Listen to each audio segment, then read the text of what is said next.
Welcome to Metaphysical Soul Speak. I'm your host, Elena Fox Starks. Hey guys, I hope that you are faring well in this Ascension symptom-ridden day. On the Ascension symptom scale, we are at 99. But as far as the actual Schumann resonance, I'm going to go ahead. I'm going to read it right off the bat, just so we get it out of the way. At 9 a.m. UTC time on disclosure.it, it says, it seems that there can no longer be calm days in succession as before. No kidding. Even today, the activity started with two moderate isolated peaks at 20 and 30 hertz at 6:30 and 7 UTC time. It then continued from 11 UTC with peaks rising to 42 hertz at 8 a.m. UTC time. Then at the 1700 report, the evening report, they write, today's most powerful peak occurred at 1330 UTC in isolated form and reached 46 hertz. So, yeah, that's that, you know. I finally figured out what they meant by red. I went to primedisclosure.com, which is Paul Butler's website, and he adds a bunch of stuff from a bunch of different people. And I think he actually adds some of his own stuff, but it's not totally clear. His website seems, at least to me, the Virgo, it's a little jumbled, but he does somehow manage to get the daily picture of the Schumann resonance. I have no idea where he's getting that, but the chart itself, it's a couple different shades of blue in the background, and then the noise, radio frequency noise, I guess, is kind of green. And then there's the actual Schumann resonance values themselves are white. And there really is a lot of red. And I don't know what that interference is. I don't even know why it exists. Somehow this chart is showing many different frequencies that are being recorded.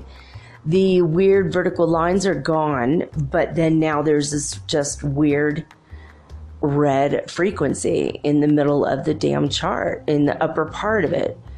So it's like woven interly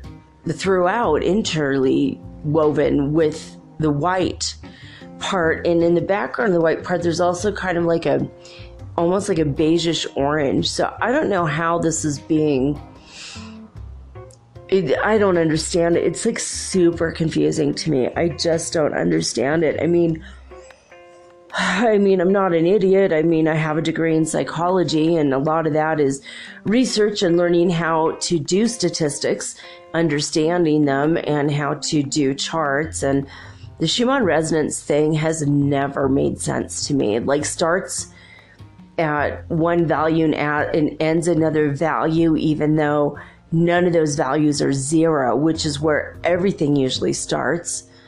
And it doesn't allow for frequencies above 100 according to the chart, even though they've recorded frequencies close to 189 hertz before. So it's like super confusing. How can they record it if the chart itself doesn't even show it? I don't know. It just seems to me, as a Virgo and someone with a lot of, even though I have a degree in a soft science, quote unquote, I have taken many, many university level classes in medical, in the medical field and various scientific fields. I'm a nerd, dude. I'm a science nerd. I went back after my degree and I took classes in like geology and biology and, what's the one? Microbiology. And I ended up tutoring a lot of these classes to people for money. It was super fun. because I'm a science nerd. So I don't know. I mean, I even took human anatomy. It wasn't a requirement. I took astronomy. That wasn't really a requirement. I don't know. I've always just been very fascinated by science, but daunted by the higher levels of math. But I do understand how to read a damn chart, and there's just nothing that really truly makes sense in the Schumann resonance chart to me. I mean, obviously, I would say the baseline is 7.83, but we're going to start at 0 because, hell, we don't know. Maybe it's going to go below that someday, you know? When the 3D world falls away, perhaps that frequency will then fall away. Maybe it'll go 40 below Hertz. I don't know. Is it possible? I don't know. Anyway, moving right along, there is some very, very bizarre, just absolutely nuts stories in Los Angeles and in Sacramento today regarding the California fire situation. Now, last year, there was the largest fire in the history of the state of California, which was called the Mendocino Fire, and it burned almost 500,000 acres of land, and it started with a grass fire on a private property that was a ranch, so they call it the ranch fire. Makes sense, right? And it was started by a rancher who was terrified of being stung by a ground wasp. And so he put a stake in the ground, which somehow will deter wasps from coming near you. It makes no freaking sense to me. I guess he drove some kind of like an iron stake into the ground, like this nest of wasps are actually, I don't know what, vampire wasps driving an iron stake into the ground, like, but somehow using a mallet to put the stake into the ground sparked one little spark and caught his wild grass on fire. And almost 500,000 acres later, only one person died in that fire, and it was a firefighter, and 3 people were injured. They were all firefighters. I mean, I'm not for pesticides, but he couldn't have sprayed some Raid. He couldn't have called in a pest control dude to spray the wasp nest. I mean, I lived in the forest and we had to spray some wasps' nests. We had little kids. You know, I didn't drive a metal stake into the ground or into the side of my house because the wasps were on the side of my house. But what's weird is this guy, he was afraid of being stung by a wasp because he had an allergy to bees, which I suppose to an average person would make sense, but totally different ballgame. You know, wasps can sting you repeatedly, not the same kind of venom. No, not at all. Bees, they sting you once and their stinger leaves their body and they die. They literally sacrifice themselves to pretty much ruin your day for like a few hours.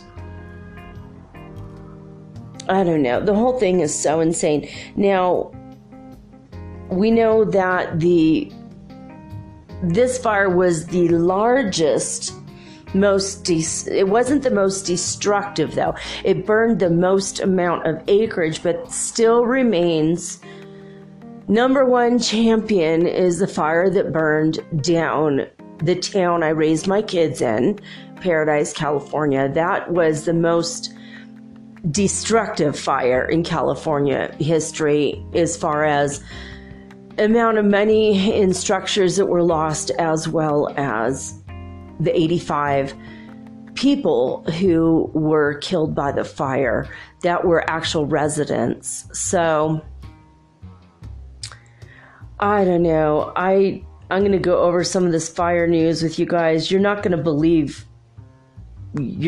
believe some of the stuff I'm going to say. All right. First of all, Bill Johnson, who is the chief executive officer of PG&E, the CEO of PG&E, was court ordered to go to Paradise, California to witness the devastation caused by his company firsthand, so he could literally take it in on a visceral level. Which, you know what? Freaking good. I'm glad he had to do that, because thousands of people have moved back. They're like camping on their land where their house had burned down. A lot of people just don't have money to do anything other than that. They're like putting up these tiny little shelters and structures. And I have a feeling that Paradise, California is going to be a new community of tiny homes, because it's all people can freaking afford. They can't rebuild the big, beautiful homes that used to be there. You know, it's ridiculous. So, I mean, I'm all for tiny homes in general. I mean, leave a smaller carbon footprint, I suppose. But anyway, because they were responsible for the campfire, they called it campfire because it started on Campfire Road. So everyone's making fun of it, calling it a campfire. That's the biggest campfire I ever saw. La la la. The names for fires in California, it's kind of ridiculous.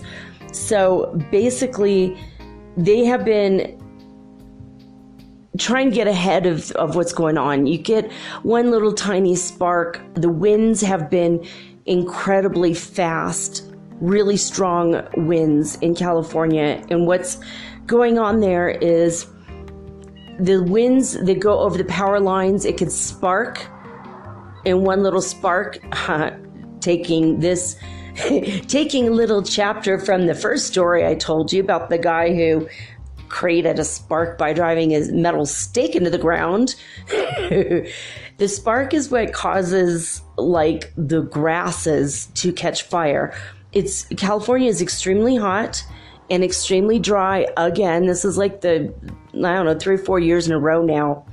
It has been really bad. There's been 2 absolutely horrific wildfire seasons, according to the California's newspaper in Sacramento, the Sacramento Bee, like BEE. I love that. It's like one of my most favorite names ever for a newspaper. Anyway, Rainey, are you listening? The Sacramento Bee. How adorable, right? Okay, anyway, back to the actual story. So basically, they've had to start rolling blackouts, deliberate blackouts, and since yesterday. And some of them have ended and some of them are still in place. People who live in the Sierra foothills of the Sierra Mountains, they're still in blackout situations. So I think it's better to lose, a refrigerator full of food and not be able to watch Netflix or use your Wi-Fi than actually lose your home and possibly die in a wildfire. So, it's like the lesser of two evils. But 1,700 customers in the counties of Yolo, Solano, and Napa they're considered to be red flag wildfire conditions, is what they're going through right now. This is crazy stuff, man. So they've had to also shut off let me look at this here. Basically, there's red flag warnings in effect from Redding in the north down to Los Baños until tomorrow, late tomorrow. I would say probably maybe even Monday, just even though they didn't report that. I just have a feeling. Banos is an area of it's just grass. It's like there's not even forest there. They're scared of the grass fires. That's what happened in Malibu. I'm like, how is that even possible? It's just grass. But the grasses are pretty formidable. Like when you try to put it out and it looks like it's out, it will pop right back up and catch on fire again. And it takes sometimes 6 times to stamp out a fire. Like if you had, like say you just dropped a cigarette and oops, and then you're like trying to stamp it out, it might start up 5 extra times or 6 extra times. So it's like a really formidable,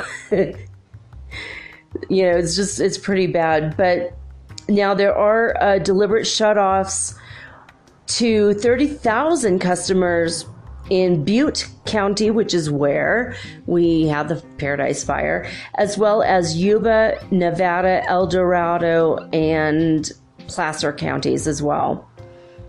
So they're getting ready to start the second round of planned blackouts in Paradise for sure. They're now PG&E is finally doing the right thing. Oh my God. After 40,000 people had to leave and 85 are killed. Ugh, God, the whole thing is crazy. So that's the first thing. Now, another thing is right now in Yolo County, and YOLO doesn't mean you only live once in this in this story. That's not why they named the county YOLO. It sounds kind of flaky, like a California flaky thing. It's actually a native word that means something else. I don't know what, but it's not really that, but it does kind of sound flaky. I'll admit it. Okay, I'm trying to now read these Sacramento Bee. This is like so ridiculous. I'm trying so hard to read them, and now it says, sorry, you've read your free 5 articles for the Sacramento Bee and whatever. Anyway, the man in charge of overseeing what's going on at the Yolo County fire, he's a fire chief. He actually, his name is Will Power. I mean, you can't just make up this stuff, folks. Sometimes the stuff is overwhelmingly hilarious. Hi, my name is Will Power. I'm sure it is. But yeah, it's his name, Will Power. He's overseeing the Yolo County fire. Oh my God. So they only had like 125 acres that were burning, and I don't know. Now I might have to subscribe to the stupid Sacramento Bee just to see this. Oh my God. They're so lame. It's like, how would they not want to get their news out? Anyway, there's been several California fires. I've got to look this up in another. Okay, hold on a minute. All right, I can only really look at the headlines now from the stupid Sacramento Bee. Anyway, it was 125 acres 3 hours ago, actually it was 13 hours ago. Now there's 1,700 acres in Yolo County. They're forcing evacuations now. Yet again, it's all starting. In last year, that horrible fire that started with the stake in the ground guy, the new fires are 3 miles south of where that one started. The heat wave, the super dry, kindling-like conditions, everything. Now, that rancher that caused all those homes to burn and 500,000 acres, he was finally ruled in, I don't know if it's court or in some kind of forum, whatever. I guess it's court, but they had something else, which now I can't access the information. Duh. Anyway, it was an accident. He sparked the fire and he's like, oh my God, he tried to stamp it out and it wasn't going out. So he ran to his water tank and he had this PVC pipe hose trying to put the fire out. and it just kind of spread it along a little more because the heat from the fire itself was so hot, because grass burns at a very high heat intensity. And the fire went like back around basically and burned his hose into 2 pieces and stopped the flow of water. And then it surrounded his water tower. And then he got into his truck and went up to his other water tower, and something happened there where his truck, he lost his phone in the fire, and then his truck went backwards down a hill, and he had to jump out of his own truck, and he lost his truck. It's like one thing. It sounds like, remember that game of Mousetrap? That's what this guy's day was like.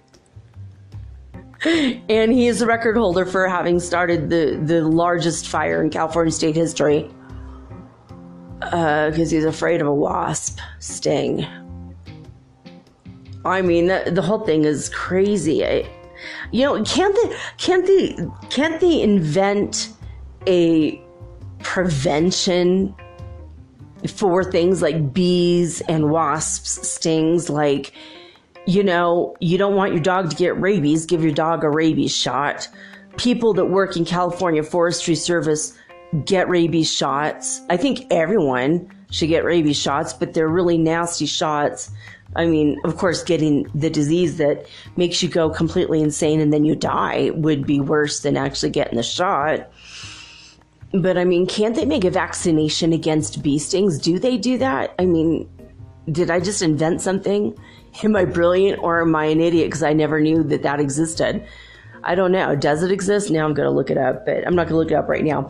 I don't know. So California is just having a hell of a time with all of these fires. Like, they're in Yolo County, the 1,700 acre fire, which that was 6 hours ago. It's not contained. They're still working on it.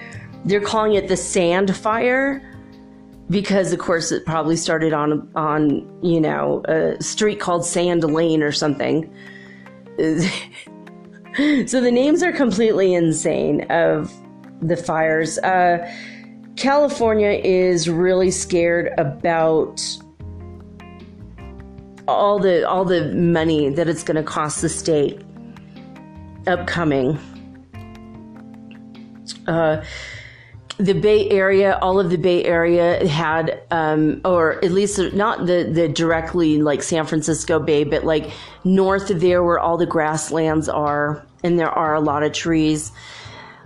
Those places were also shut off. All the power was shut off by PG&E. The high winds were very, very very high, obviously high speed. So PG&E, they're just terrified. I mean, they went bankrupt because of the campfire in Paradise. So I don't know. We're going to keep an eye on this. There's a lot more weird news that suddenly came up. So woohoo! It looks like we will finally get our Weird News Wednesday coming up this next week. I don't know. According to Los Angeles Magazine, they pretty much said 2 weeks ago that California is now entering an era of endless wildfires. I mean, from the Mendocino Complex fire last year, and the Carr fire last year, and the Thomas fire, the Klamath Theater fire, Basin Complex fire, Cedar fire, Rim fire, Zaca fire. I mean, there's like so many fires. Not just the Camp Fire in Paradise, and not just the Malibu fire, like everything. It's already starting. Fire season is starting. It's already been started for like a few days now. Just crazy. So anyway, we're going to just send our thoughts and prayers and our love to California and hope to God that, things aren't, it's not going to get as bad as what happened in Paradise. They just got to prevent it. I mean, I don't know what else to do. Like, what can they do? they're literally saying that California looks like it was literally made to catch on fire with the trees and the grasses. The largest fire, though, in the history of the United States so far has been almost 1 million acres that burned in Texas. I think it was like last year or the year before. It was like 972,000 acres. So almost 1 million acres burned. And again, that was also a grass fire. So a lot of people think that fires are caused by trees. The trees catch fire and then that's it. Usually it's grass. Usually it's the kindling in the grass that does it.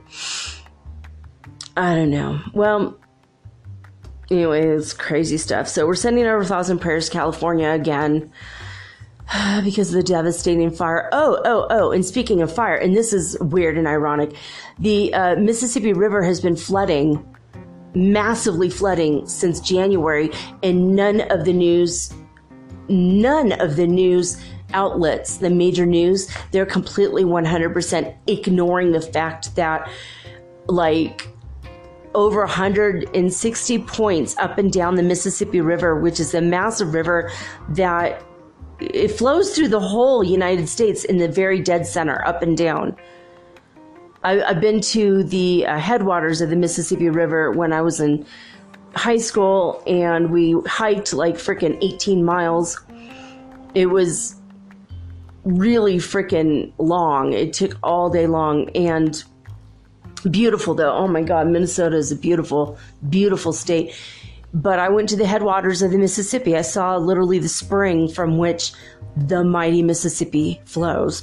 And it flows all the way down to the Gulf of, I think it was like Baton Rouge, or I don't know, or not really Texas. It's just it goes all the way up and down the state. I mean, the states, all of them, right in the middle. Well, it is 160 points have reported above flood level. They have like sticks that stick in the ground, and it has it's like measuring, like when you measure kids when they're growing, it looks like that, right? These sticks. And they have like a danger level where like the black tick marks on these sticks like are red, and it says like this is a flood zone. Literally like 160 of them up and down the Mississippi River have been like covered in water past the flood level mark since January, and no one's talking about it. They're getting ready the Army Corps of Engineers are getting ready to use this overflow that's only been used twice before.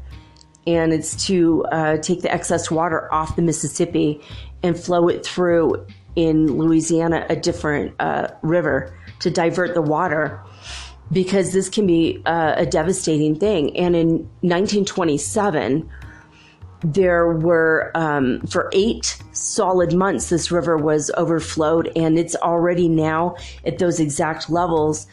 And it was like 750,000 people became homeless as a direct result of this massive flood that lasted for 8 months. And the same crap is happening now. Now, not as many people have had to evacuate because people learned their lesson from 80 some odd years ago not to, hello, don't build that close to this river. This is literally called the mighty Mississippi for a reason. Mississippi River is huge. If you ever listen to or read anything by Mark Twain, he got his name, Samuel Clemens got his pen name, Mark Twain. Twain is a measurement of depth of a river. And he was a riverboat captain. He started off being just, I guess a helper, assistant. Is it called a bursar? I can't remember. But he helped out on the Mississippi River on the river boats. And the thing is with the Mississippi River, it changes, the topography underneath the river surface changes daily. So even if you have it completely mapped out, and in your mind what areas of the river to avoid, because you recognize a grove of trees, where you're at, you still have to move the boat according to, so they have these like long sticks, and they have to stick it down into the river until they hit the river bottom, where they hit the mud. Otherwise, the boats can run into the mud and capsize or get stuck, and boats have gotten stuck there. The river is like constantly ever changing and flowing and dynamic, and I mean, there have been like catfish there, a couple hundred, up to 1,000 pounds pulled out of there. Enormous catfish, like the size of a frickin' VW bug. That river is incredibly, it's just massive. I've always wanted to go up and down the river, though, on a riverboat cruise, because they actually have cruises on this river. There was a couple movies where they filmed movies on the river. Usually about riverboat gamblers, and that's where a lot of the music and lyrics and music and songs and poems and it's written about in books because it's super famous. All the just the river activities. There's even a song called "Old Man River" based on this river, and I can't believe it's flooded. You're not going to hear it from the New York Times or the ABC News. No one is mentioning it. A lot of people have had to evacuate. A lot of people have had to leave the area. They just can't really be there anymore because if it gets worse, and now a massive series of storms are apparently bypassing California where the fires are, and they are dumping a lot more rain. And this could end up being extremely devastating right in the center of the United States. Basically, they call it the breadbasket. And what's going to happen is this is going to drive up food prices because a lot of the farmland that grows the greater majority of the food for the whole United States, that land is being flooded, and they're not going to be able to get their crops this year. So not only is half the country's flooding, half the country is on fire, basically. I don't know. It's like, so again, I'm calling for prayers and love and light and good energy, positive energy sent to the people in the entire Mississippi, not just the Delta, but the whole river area, up and down all of the United States. Some of the sweetest people in the whole wide world live right there in the middle of the United States too. And it just, all this news kind of devastates me. I'm sad for my country when I hear this stuff. I don't know. It's not the only country suffering. There's a lot more countries suffering. I mean, Venezuela, Puerto Rico come to mind, not to mention all the countries in the Middle East right now with war stuff, but that's like man-caused, and so that can be prevented, but they don't want to.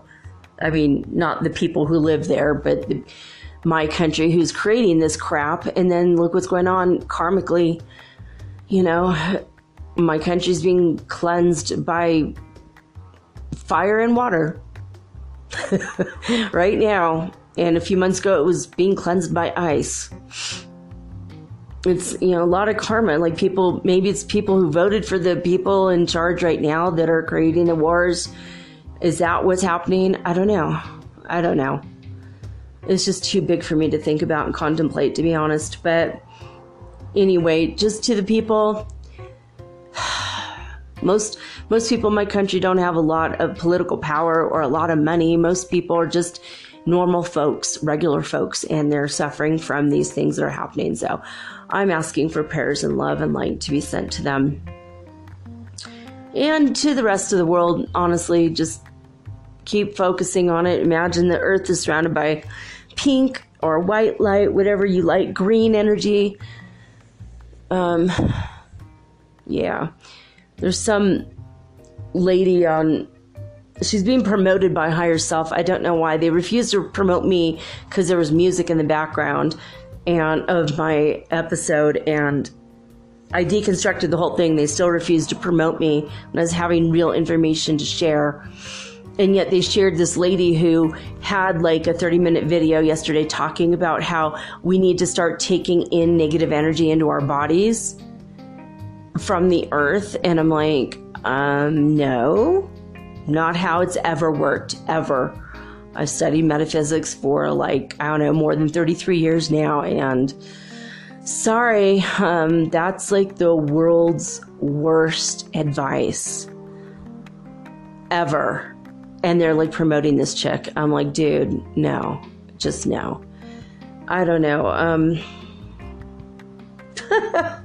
I don't know what's going on with the world, but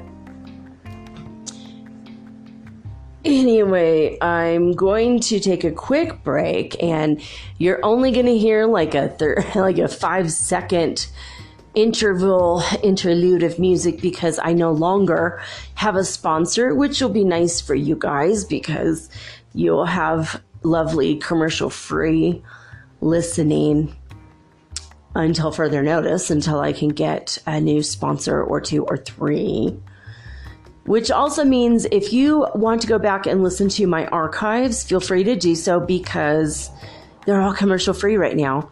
When my commercial in my current episodes is gone, that means all my commercials are gone, all across the board.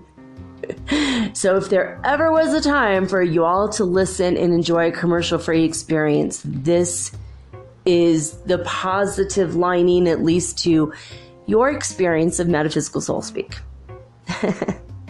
And I'll be back after this 3-second clip of music. Oh, and by the way, we're channeling Lord Krishna tonight, so I'm going to go into a trance-like state, and then I'll be right back.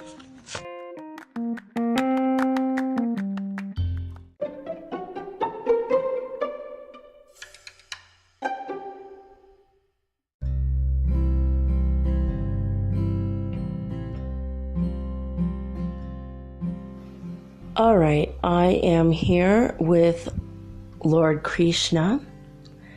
I am already connected. As you know, when I channel a message from anywhere, I do not allow that person or being to take over my body. I merely use telepathic communication, which is a form of psychic ability, to get the message from that person. So I'm getting a direct message, they're not actually using my body to speak to you. So it's why my voice doesn't change, and why sometimes I'll laugh at something they say. Also, it's why I will stop them and ask for clarification if I do not understand what they're saying, or if they're sending me an image that's confusing, I will ask for clarification. If I hear words that sound like something directly out of my subconscious mind or something that I would say, then I ask if that's where they took it, and then I use muscle testing for the yes or no answer. All right, now I'm going to begin. Welcome, Lord Krishna, to the show. I believe you have a message for us. Yes? He says, yes, I would like to welcome all of humanity to my message.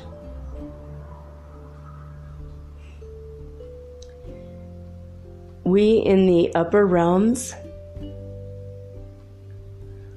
are trying our very best to lend and offer our support, our expertise, our guidance, and our love to each and every one of you.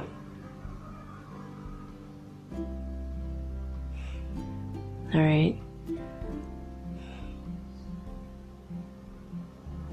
We are aware of everything that you are experiencing.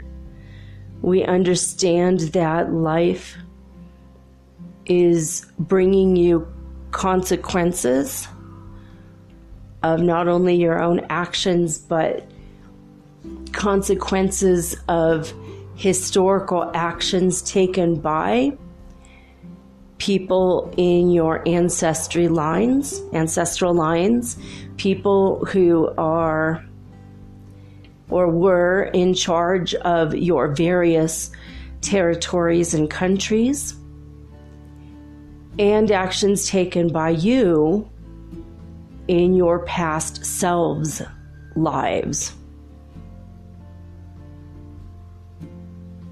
It is a lot to have to contend with your karma from one life, let alone all of your lifetimes, and to take responsibility for all the consequences of your current and past actions. We know that sometimes this can be emotionally overwhelming. It can make you feel distraught. It can be, in some cases, emotionally devastating. But we ask you to keep your vibrations high. We ask you to utilize the energy and the serenity of joy, the serene joy that can be so deeply profound.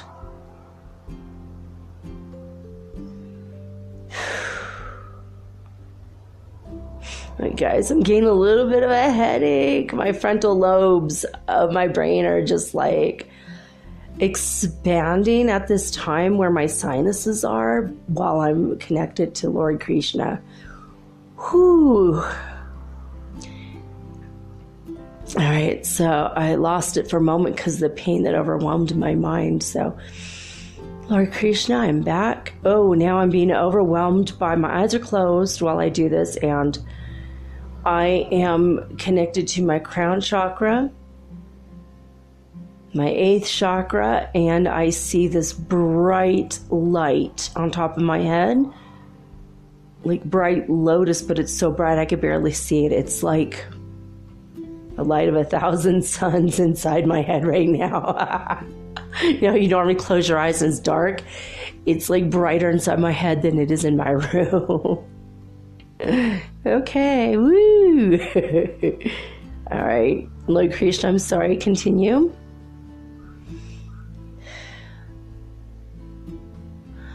Allow the serenity of joy at all of the realizations that you have had about your past in this and all the other lifetimes you have led here on the planet. You are all able now at this point, at least on a subconscious level, to access your Akashic records. As you access these records, this is where the information comes from.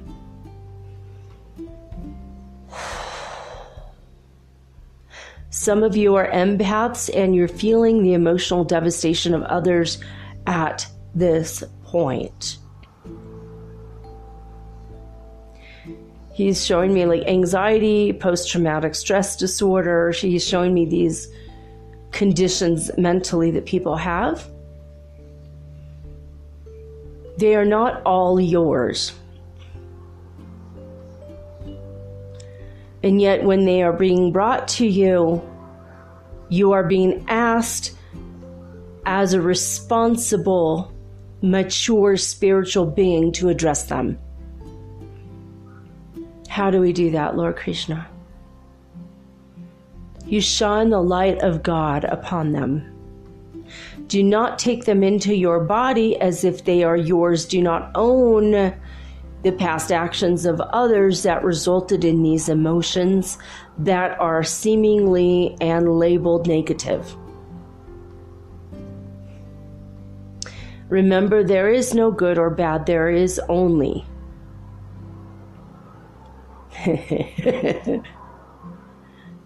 an action, a history, an event, things that have occurred, basic occurrences are what they are. You are not any longer meant to label them as good or bad. Do not name them as good and therefore feel happy. Do not label them as bad and therefore feel sad or emotionally devastated. If you could keep yourself in a neutral state emotionally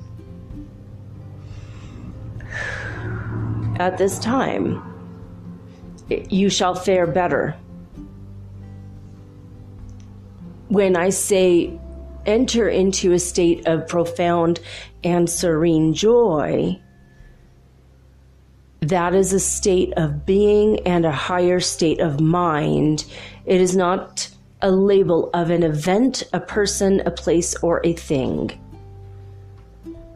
It is a state of being that is your natural state of your soul.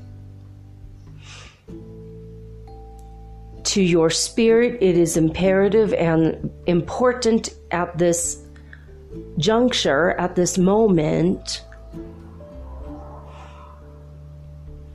that you remain in this state of perpetual joy.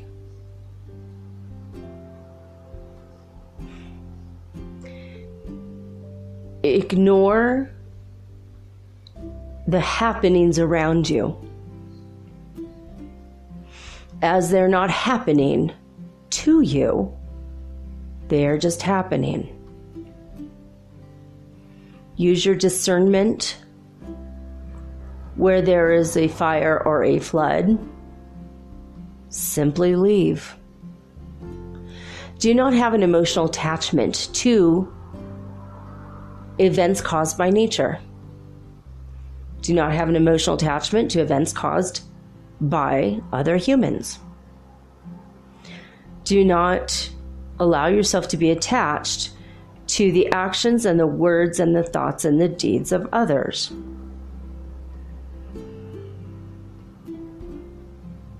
Your internal clock shall be set to the state of perpetual joy from now on. From this point forward, if you so choose, you can live in bliss, as the spiritual masters have wont to do in the past. They were not swayed by the breezes of politics. They were not swayed by the breezes of interpersonal drama. They were not swayed by circumstances of crime or of a lack of money or clothing or material objects or items.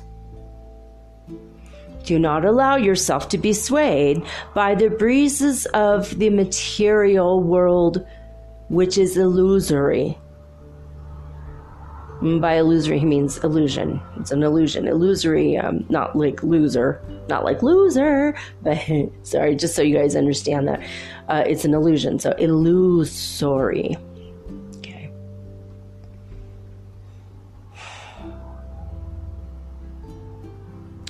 In India, many of the women wear a dot on their forehead. This is an important point for them, and it's an important point that I make for you.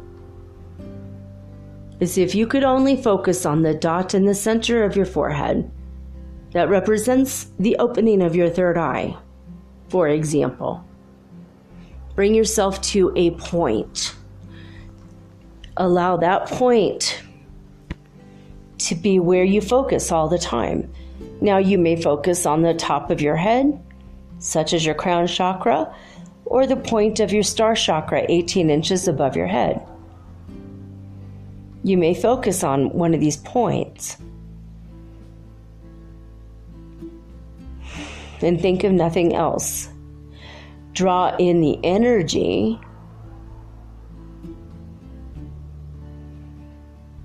of the divine light that is only inches above you in the most glorious dimensions that you cannot begin to even imagine in your current state. This is the place in which the masters dwell. This is the place in which the choirs of angels sing that you have heard about in your Christian faiths and among other faiths as well. Faiths, F-A-I-T-H-S.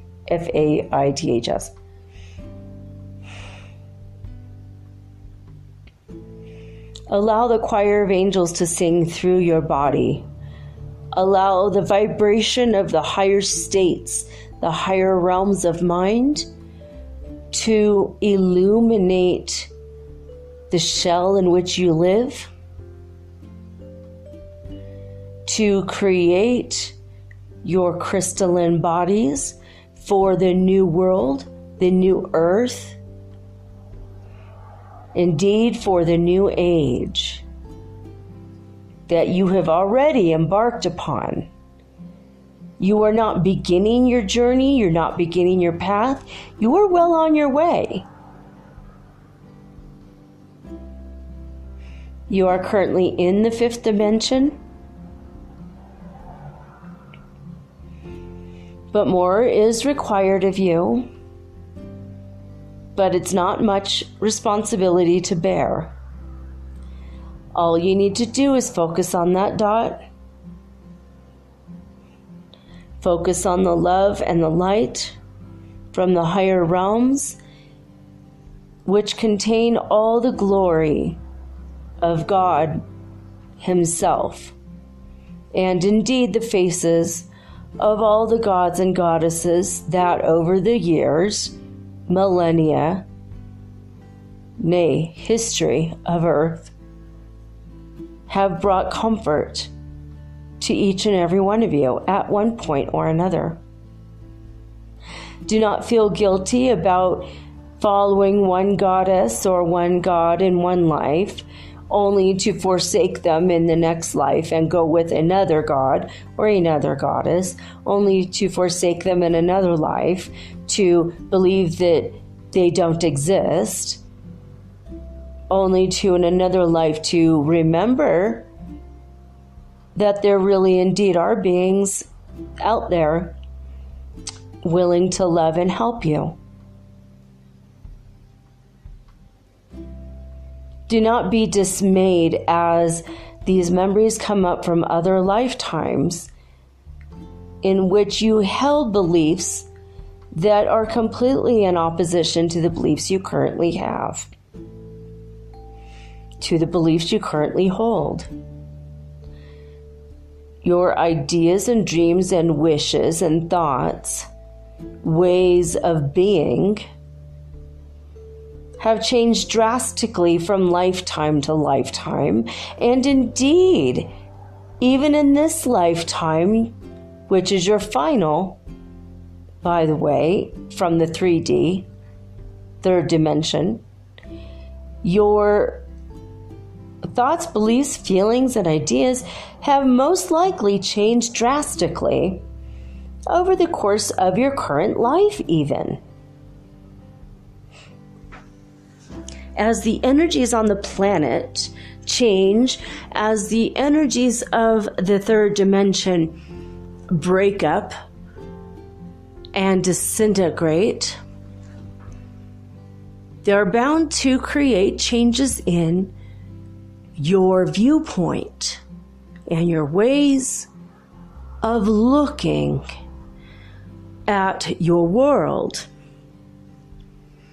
As you go up in multidimensional experience, you will understand and know, because with experience comes true knowledge, You will hold the knowledge that there is vastly different experiences before you, currently unfolding.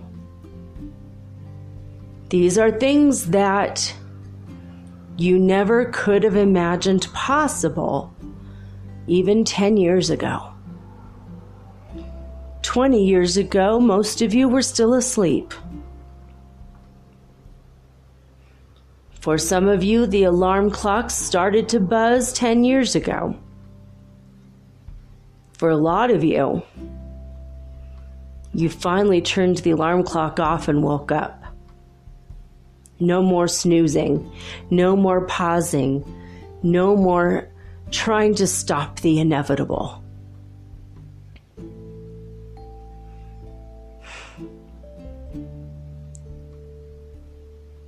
Your world is changing before you. Stand up and know you are a spiritual master in training. And in time, you will stand up on your own and know that indeed you are a god.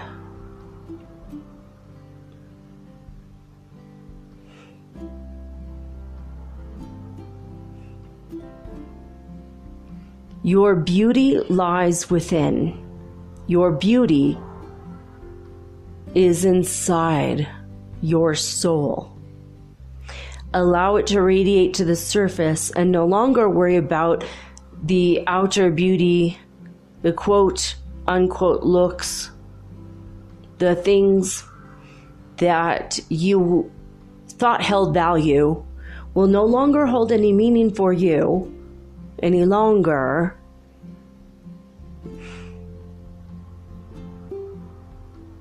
Your bodies will automatically change to what you consider to be exactly perfect by all former standards.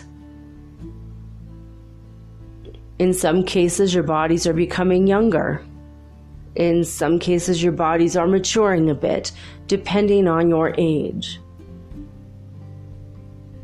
In the upper realms of the fifth dimension, you shall all be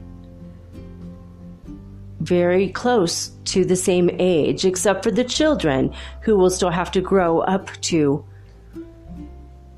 the middle age, which is roughly around the age of 29 or 30.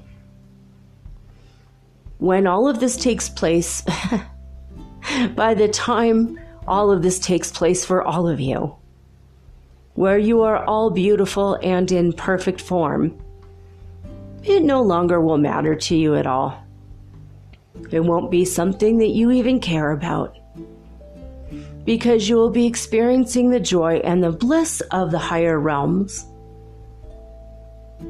And you won't even be able to look at each other in the same ways that you did previously. You will note the energy signature of others first. Then you will be aware of the beauty of their fire within, their colors swirling about in the auras that you will in time learn to see quite easily. You will understand the energy signature of another by the color of their aura, where each individual shall be coming into your awareness with a different color. You might say, oh, there's fiery red and orange Charlie over there. Oh, look, here comes purple and blue Ben. Wow, there he is, Haran Deep, with his hot pink and glorious yellow color. You will recognize people by the colors that they imbue and imbibe. And not one color is better or worse than the others. Again, that is 3D thinking. That is linear thinking from the third dimension. When you are well into the fifth dimension, you're just going to experience color as color. Not a bad color or a good color or a high vibration or a low vibration. It simply is. If you had the ability to see clearly in the third dimension, you would note that God himself never strayed from certain colors.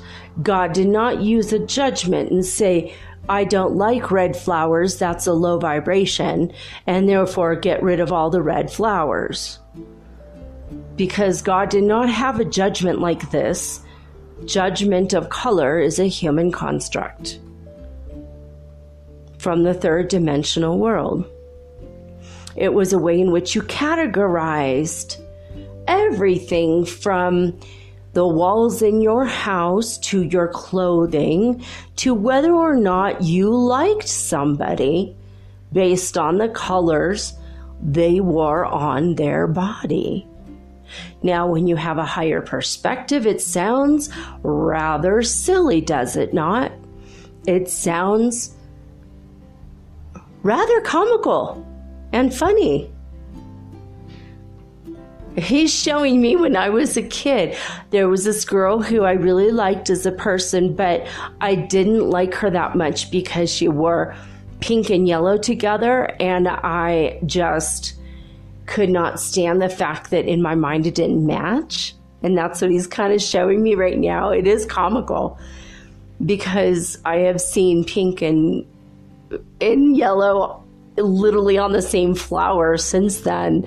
And it's like, all right, God, I get the point. All color can match with other color. It just depends on your perspective and view. So that's what he's showing me about myself. I'll never forget it. Becky always wore pink and yellow together, and it drove me nuts as a Virgo. I mean, brown and green, that's a tree. That goes together, you know. You can wear brown and green together, even though it's awkward a little bit. Better wear blue and green. You know, like I've always been judgmental of color. You know, Virgos tend to be judgmental and critical about everything, especially themselves. So it's hilarious he's pointing this out to me. I love you, Becky, wherever you are. So, yeah, he's even pointing out, indeed, you even judged her because she came from a poor family. And yet she went to the same school. Yeah, we went to a Lutheran school, and it was like $400 a month. Our parents struggled and struggled and struggled, and her parents sacrificed everything. And my parents did too, but we had maybe a little more money. But I think her mom only was a single parent. Her parents got divorced, and so they didn't always get baths. They had to conserve water. Their clothes sometimes were dirty. And I judged her, and he's showing me. But he's saying, but is she not just a child of God? And always was just like you. Yeah, absolutely. I loved her as a person. She was a wonderful person. When we were girls together, I just had to stand downwind of her sometimes just to say, but, and he says, and aren't those judgments so silly now? Oh yeah. I mean, 40 some odd years later, it doesn't really matter.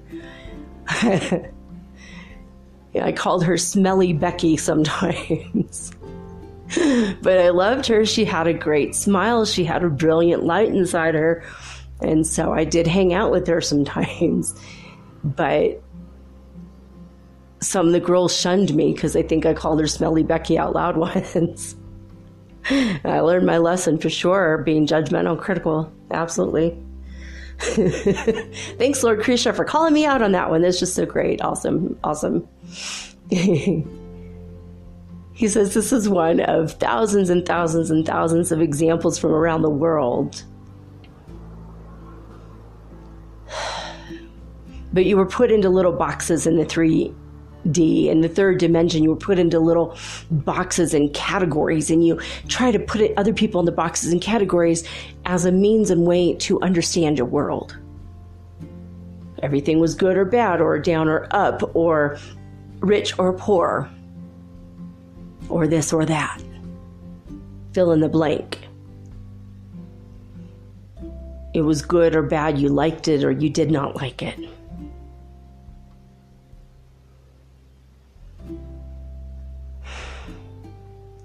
Now you're going to learn a different way, so you need to drop all of the former constructs, all the former paradigms. You have to drop them now, because when you go higher up into the fifth dimension, naturally what you attract will be attracted to you by the very nature of the thing.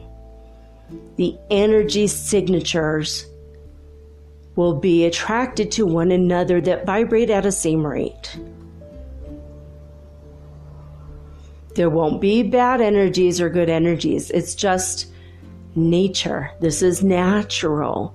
What is happening to you is novel, but it does not cease to be a natural way of happening.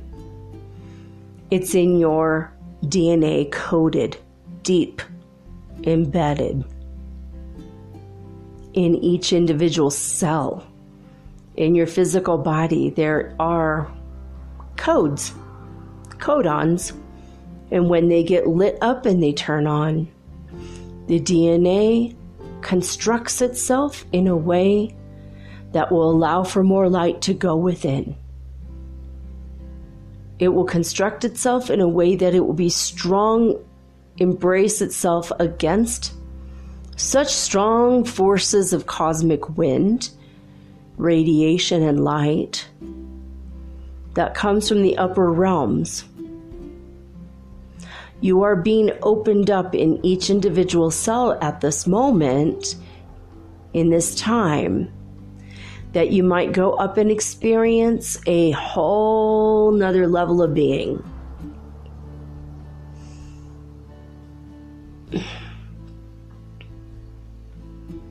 You are being asked at this time to drop preconceived notions about religion, about what cultures are good or bad, what ideas are good or bad, what foods are good or bad for health. You're being asked to simply experience energy. And when an energy signature of a thing matches your own, then you may imbibe it. Whether it's a food product or a juice, even a cookie. If it matches your vibration, it's what you need at the moment, see? Don't judge it. If it is a carrot or a mango, don't judge it. If it matches your vibration, it's for you. You will be attracted to eating that which matches you. Now, if you're attracted to eating chocolate donuts, that's what matches you right now. Remember that as you go into the fifth dimension more and more, you're not going to look like a chocolate donut if you eat too many of them. He knows, because I had 2 chocolate donuts today. They were excellent. We found a source of chocolate donuts, finally, that's approaching the quality or tastiness of Krispy Kreme. So once or twice a week, my son and I are like, okay, that's it. Let's break down and have donuts. I went most of my adult life without eating donuts until now. So that's why he's saying chocolate donuts. He saw me eating it because we were connected when I ate the last one. He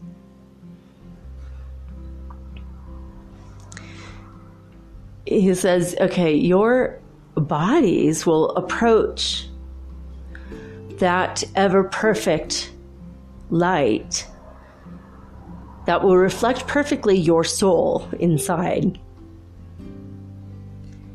All of the diseases and all of the, he's saying, devastations emotionally that occurred in relationship to these diseases based on what the body shape was, whether it was very lumpy or very large or too skinny.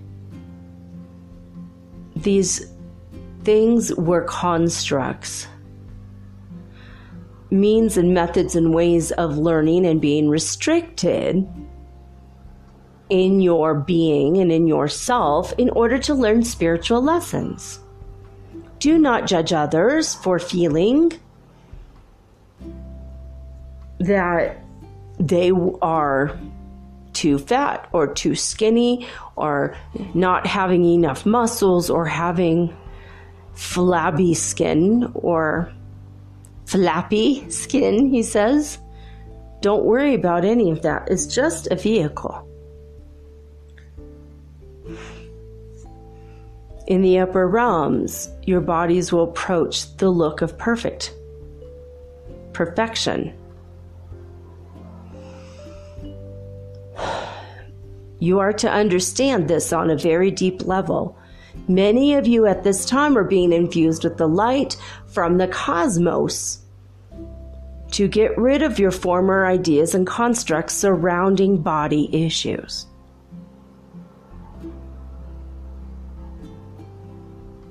It's like you are being cracked open from within and your outer shells are going to fall away.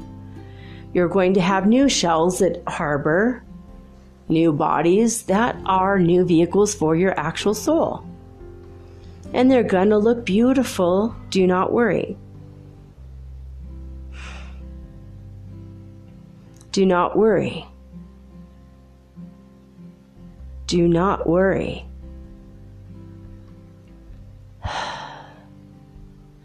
I say this 3 times because if I say it once, you're still going to worry. You're going to ask a question of yourself, why should I worry about this? And then you're starting to worry. When I say a second time, you're going to say to yourself, well, maybe I should be worried. When I say it the 3rd time, you understand my message. Do not worry. All that's happening to you is natural and perfect.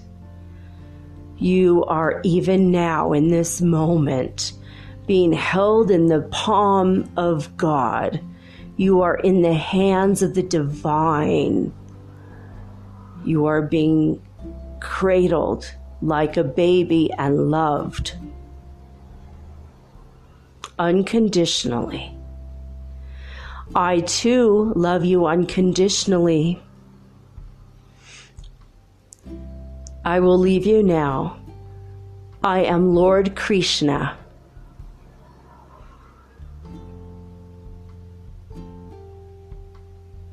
Is there any other message? I wish each and every one of you peace. Ask, call upon me any moment you need my love. I cherish the joy, the grand joy of working with each and every one of you, as it is for me an honor to serve. With the God in me, I bow to the God in you, and I bless you deeply.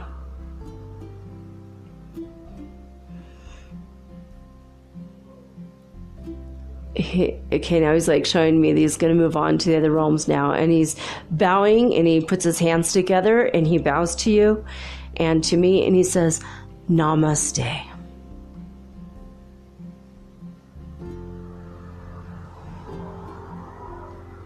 All right. Well, that's it. I can't make it much clearer than Lord Krishna. So those with eyes to hear and no, that's not correct. Eyes to see and ears to hear. You'll get the message if you're meant to. Maybe you have to listen to a couple times. There might be embedded messages. I hope you've enjoyed this channeling from Lord Krishna. I too love each and every one of you, and I'm here to serve humanity through my podcast. Sometimes through my crazy wisdom of the Heyoka. Well, always, I am just here to serve. I love you guys. I hope you are well, happy, and you're getting through the ascension symptoms just fine. Remember, resistance is futile. Just keep taking in the light and accept. Say yes to this energy.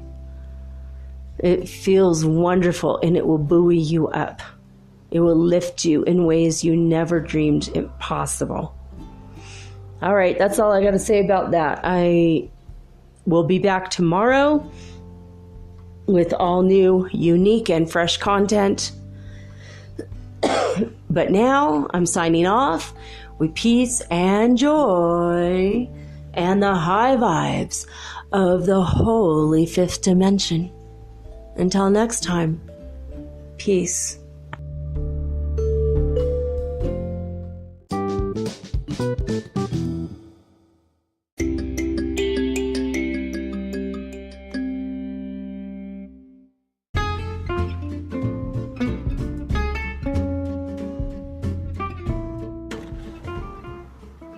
Metaphysical Soul Speak is run on sponsors and listener support. This means listeners like you. If you are so inclined to support my efforts and my little podcast, please visit me at anchor.fm/metaphysical and pledge an amount of your choosing today. Thank you.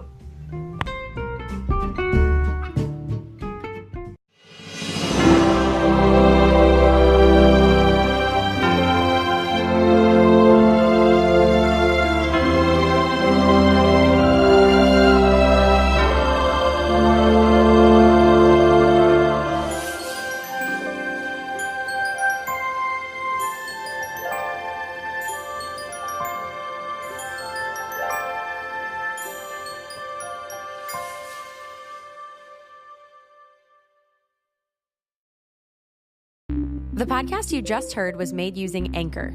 Ever thought about making your own podcast? Anchor makes it really easy for anyone to get started.